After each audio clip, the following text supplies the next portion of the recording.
जीवनाचा आनंद लुटण्यासाठी जगण्याचा मोह सुटला पाहिजे. आपलं जीवन हे एक नाटकांचा रंगमंच आहे. पडदा हळूहळू वर होतो आणि मग नाटक सुरू होते. त्या नाटकामध्ये वेगवेगळे प्रकारचे पात्र असतात. प्रत्येक कलाकार आपली कला कौशल्य आणि वेगळी छबी म्हणा किंवा वेगळी छटा तो लोकांच्या मनावर ठसवतो आणि आपली उत्तम कला सादर करतात. तो कधी आपल्याला हसतो, कधी आपल्याला रडवतो, कधी हसवतो देखील. आणि या नाटकामध्ये आपण इतके रममाण होऊन जातो की आपलं अस्तित्व थोडा वेळ का होईना हरवून बसतो. वेळ पूर्ण झाली की नाटक संपते आणि पडदा खाली पडला आपण आपल्या घरी येतो. आपलं जीवन अगदी नाटकाप्रमाणेच आहे. प्रत्येकजण या नाटकरूपी पृथ्वी तलावावरील रंगमंचावर आईच्या मायेच्या उदरातील पडद्यावर करून पहिल्यांदा बालरूपात जन्म घेऊन या नाटकाला सुरुवात करतो. ही नाटकाची खरी पहिली सुरुवात आहे. बालरूपापासून तरुण होईपर्यंत एक वेगळंच त्याचं अस्तित्व निर्माण होतं आणि नाटकाचा पहिला अंक सुरू होतो. आपली वेगळी कला कौशल्य, त्याची वेगवेगळी छबी आणि खूप काही त्याच वेगळं असं कार्य, जसं शिक्षण, लग्न, संसार, मुले, प्रेम यांची सगळी स्वप्ने, नोकरी, आपली जबाबदारी तरुणपणातच व्यवस्थितरित्या सांभाळतो. हा झाला नाटकाचा दुसरा अंक. नंतर तो साधारण वयाच्या 55-60 वर्षापासून वार्धक्याकडे झुकतो.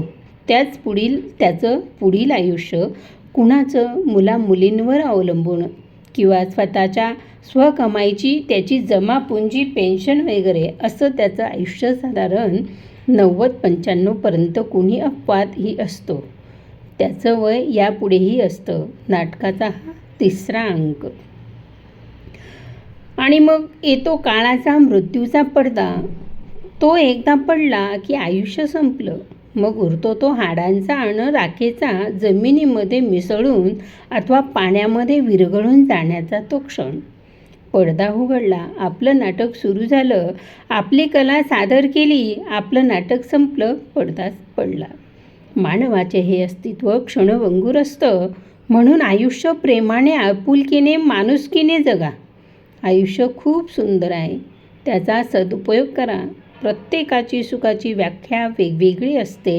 कोणाला दुसऱ्याच्या दुःखात सुख मिळतं, कोणाला दुसऱ्याच्या सुखात सुख मिळतं. जो दुसऱ्याच्या दुःखातही आपलं दुःख मानतो आणि दुसऱ्याच्या सुखात हसतमुखाने आपलेपणाने सामील होतो, तो खरा आपला. माझी सुखाची व्याख्या यापेक्षा काही वेगळी नाही. दुसऱ्याच्या सुखातच आपलं सुख मानणारी आणि दुसऱ्याच्या दुःखात आपलं दुःख मानणारी मी या सुखदुःखाच्या प्रत्येक क्षणामध्ये अगदी आनंदी, समाधानी आहे. आणि यातून मिळणारं जे सुख आहे तेच माझ्यासाठी खूप अनमोल आहे आणि तोच माझ्या मनाचा खरा आनंद आहे. आणि मनाच्या समाधानातच मी माझं सुख पाहत असते. आपल्यासारखी माणसं माझ्या आयुष्यात आली हे माझं परमभाग्य. आणि ती नाती इतकी गोड आहेत की दुधावरील साय साखर इतकी ती प्रेमळ आणि माझ्यासाठी अनमोल आहेत. या आयुष्याच्या गोड वळणावर अशीच साथ सर्वांची राहो, ही छोटीशी मनोकामना मी व्यक्त करते. माझ्याकडून कळत न कळत काही चुका झाल्या असतील तर मला मनापासून क्षमा करा. आपलं मन लावून माझं मनोगत वाचून घेतलं याबद्दल खूप खूप धन्यवाद. माझे नाव सौ प्रमिला रवींद्र ब्राह्मणकर.